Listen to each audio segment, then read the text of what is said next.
নমস্কার বন্ধুরা, sister tasty kitchen আপনাদের সবাইকে স্বাগত জানাচ্ছি। আজকে টেস্টি কিচেনের একটা রেসিপি, ভোগের একটা রেসিপি। জগন্নাথ দেবের যে 56 ভোগ, তার মধ্যে একটি কাঁকড়া পিঠে। তো প্রথম থেকে আপনারা শেষ পর্যন্ত দেখুন বন্ধুরা, এই যে কাঁকড়া পিঠেটা আমি কি করে বানাচ্ছি। প্রথমে আমি ওভেন অন করে প্যানে জল বসিয়ে দিয়েছি। এবার এর ভেতরে দিয়ে দেবো চিনি। বন্ধুরা, দিয়ে দিচ্ছি চিনি।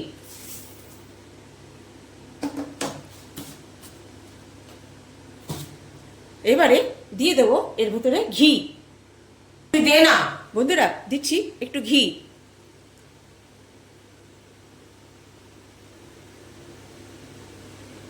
এক চামচি ঘি দিয়ে দিলাম।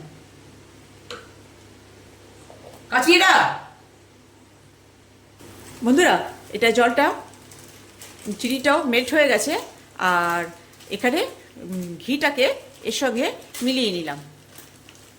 এবারে দিয়ে দেবো সুজি। দিয়ে একটুখানি ওই দিক দিয়ে সুজিটা, ওই যে জলটা আর ফুটবে না, সুজিটা দিয়ে দাও। দেবো। আরে জলটা ফুটে গেলে স্বাদ হবে ভালো। জল ফুটে গেছে, দিয়ে দাও। ধীরে ধীরে দাও, ধীরে ধীরে দাও, ধীরে ধীরে দাও। ব্যাস, এবারে এটাকে আমি এর সঙ্গে মানে একটুখানি, যাতে এটা ডোয়ের মতো রান্না করে নিতে হবে। হ্যাঁ, রান্না করে নিচ্ছি যাতে ডোয়ের মতন হয়ে যায়, একদম সিদ্ধ হয়ে বানিয়ে নিতে হবে। বন্ধুরা এরকম ডোলে ডোলে ডো বানিয়ে নিতে হবে, ঠিক আছে? এইবারে এটা ডোটা পরিণত হয়ে গেছে, এবারে এটাকে নামিয়ে নেব। বন্ধুরা, এবার হচ্ছে দ্বিতীয় স্টেপ। প্রথম স্টেপে এই যে সুজিটাকে এখানে ডো হিসেবে করে নিলাম।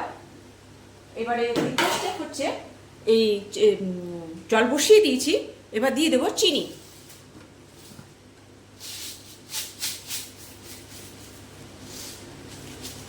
ঠিক আছে, তা আরো ওই অতটা নারকেলের মতো ওইটুকুনি চিনিতে কি হবে?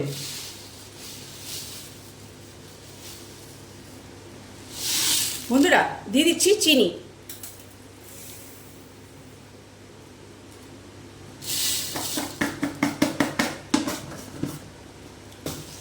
এই যে আমি এখানে নারকেল গ্রেট করে রেখেছি, মানে কুড়িয়ে রেখেছি।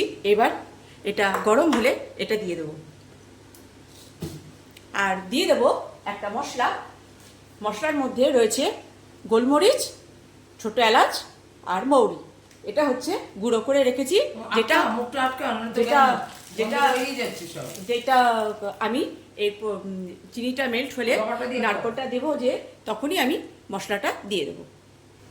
বন্ধুরা, চিনিটা মেল্ট হয়ে গেছে, এবারে নারকেলের ইয়েটা দিয়ে দিচ্ছি।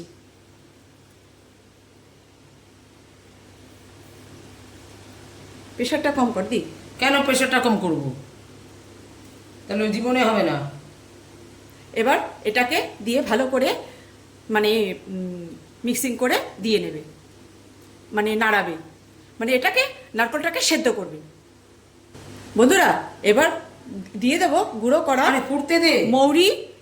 মৌরি, গোলমরিচ আর এখনই কেন, নামানোর আগে? এই গুঁড়ো মশলাটা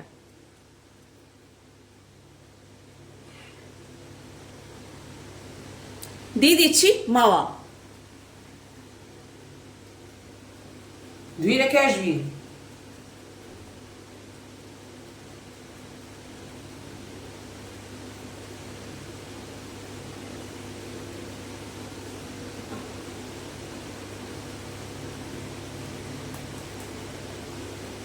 দিয়ে দিলাম মাওয়া। বন্ধুরা, এবার এটাকে ভালো করে শুকিয়ে, মানে যেরকম নারকেল নাড়ু করে সেরকম সেই পাক নিয়ে এসে ওটাকে নাবাবে। এইভাবেই নাবাবে, মানে নাড়ু হয় যেভাবে সেভাবে। বন্ধুরা, এইবারে এইটা ওটা হতে হতে এই ডোটাকে আমি সুন্দর করে এই যে মেখে নিয়েছি। এবারে এটাকে ছোট ছোট একই সাইজে গোল্লা করে নেব, যাতে এটা পুরটা দিতে সুবিধে হবে। বন্ধুরা, এখানে আমি লাড্ডুগুলো পাকিয়ে নিয়েছি। এইবারে ওটা হয়ে গেলেই তৃতীয় স্টেপ শুরু হবে। হয়ে এসছে, এবার এটা নামিয়ে ঠান্ডা হবে একটু, ব্যাস। ঠান্ডা না হলেও কোনো ব্যাপার না, আমি করে নিচ্ছি। এখানে বাটিটা ঠিক এরকম ভাবে বানাতে হবে, যেরকম কুলি পিঠের বাটি বানায় না সেই রকম। এরকম কেন? এই যে বন্ধুরা, তিন বেরিয়ে গেছে পেটে। এই যে, এই দেখ। এ বাবা, তাহলে সরা সরা সরা সরা সরা। এই যে বন্ধুরা, ঠিক এক হাতে চেপে ঠিক এরকম এরকম করে ধারটাকে মুড়িয়ে মুড়িয়ে নিচে ভেতর দিকটা বুড়ো আঙুলটা দিয়ে নিচের দিকে ঠাসতে হবে, আর এটা বাঁ দিক দিয়ে ঠাসতে হবে এইভাবে। এবারে এই যে বাটির মতন হয়ে গেল। ঠিক আছে, আরেকটা দেখিয়ে দিচ্ছি। এই যে প্রথমটাকে সুন্দর করে এরকম করে গোল করে নেবেন, তারপরে এক আঙুল দিয়ে এরকম বা এরকম করে চতুর্দিকে এরকম করে নিয়ে তারপরে এরকম এরকম করে আস্তে আস্তে করে এরকম এরকম করে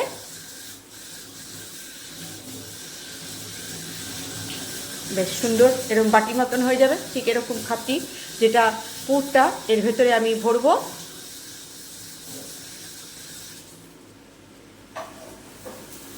এই যে এরকম বাটির মতন করে নেবো। এবারে এক এক করে এরকম করে সব কটাকে করে নেব। বন্ধুরা, এবার এটা নাবিয়ে নেব। লালচে হয়ে গেছে, এবার এটাকে নাবিয়ে ঠান্ডা করব। বন্ধুরা, এই যে গোলের মধ্যে ওই স্টফিংটা ভরে নিলাম। এবারে এটার মুখ আটকাবো। কিরম করে আটকাবো দেখাচ্ছি। ঠিক এরকম একটা কোণা ধরে এরকম এরকম ধরে ধরে যাতে বেরিয়ে না পড়ে, সেই জন্যে এই যে আস্তে আস্তে একটু একটু করে, যেরকম কুলি পিঠের মুখ মারতে হয় ঠিক ওই রকম করে এই যে একদম ভিতরটা একদম এভাবে, এবারে এরকম গোল করে যাতে মুখের ইয়েটা বেরিয়ে না পড়ে, সেই জন্যে এইগুলো এইভাবে এইভাবে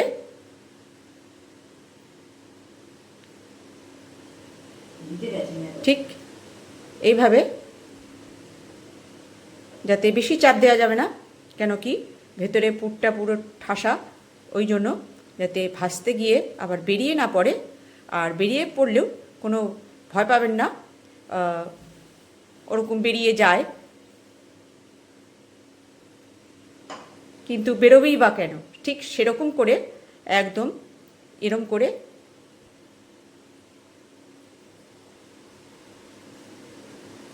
মানে মাসাজ করার মতন, যেরকম আমরা মুখে মাসাজ করি ঠিক এরকম করে আস্তে আস্তে যেখানটাতে দিয়ে আমি ভরেছি সেখানটাতে এই যে ঠিক এইভাবে এই আস্তে করে হাত দিয়ে চাপিয়ে এটাকে এই যে ঠিক এই শেপে করে নিলাম।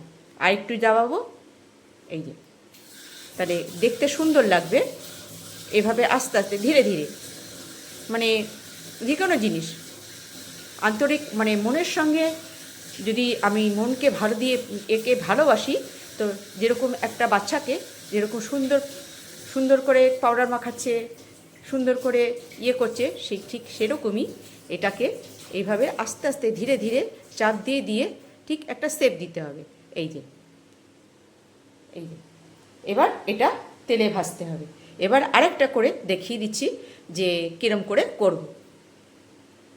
এবার এটা রেখে নিচ্ছি। এই যে বন্ধুরা, এখানে সবগুলো আমি তৈরি করে নিয়েছি। এবার ওভেনে তেল বসাবো আর এগুলোকে ভাজবো। তৃতীয় স্টেপ বন্ধুরা, এবার হচ্ছে তৃতীয় স্টেপ। এই যে কড়াইটা আমি ওভেনে চড়িয়ে দিয়েছি, সাদা তেল দিয়ে চড়িয়ে দিয়েছি। এবার এর মধ্যে দিয়ে দেবো ঘি। কেন বন্ধুরা, কেন কি এতটা ঘিয়ে তো আমি ভাজতে পারছি না, আর সবাই এতটা ঘিয়ে ভাজা জিনিসটা খেতেও পারবে না। যেহেতু জগন্নাথের প্রসাদ, সেহেতু এটা ঘি দিয়েই ভাজতে হবে। কিন্তু আমি এখানে তেল আর ঘি দিয়ে ভেজে দেখাচ্ছি যেটা কতটা ভালো হবে। আর আপনি এখানে ঘিটা তো দিতেই হবে, হ্যাঁ ঘিটা তো ধুতেই হবে। সেই হিসেবে আমি সাদা তেলের মধ্যে একটু ঘি দিয়ে দিচ্ছি। বন্ধুরা, দিয়ে দিচ্ছি একটু ঘি।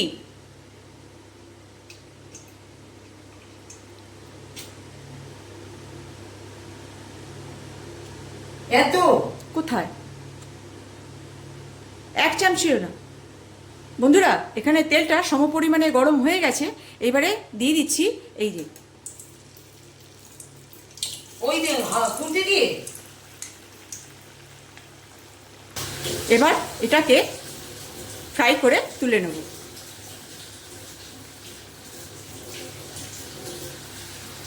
আর এটা ভাজার সময় আমি মিডিয়াম লোতে আমি এটাকে ভাজবো, খুব হাই ফ্লেমে ভাজবো না, তাতে যাতে সুন্দর করে ভাজাটা হয় আর মুচমুচে হয়, সেই জন্য আমি মিডিয়াম আঁচে এটা ভাজবো।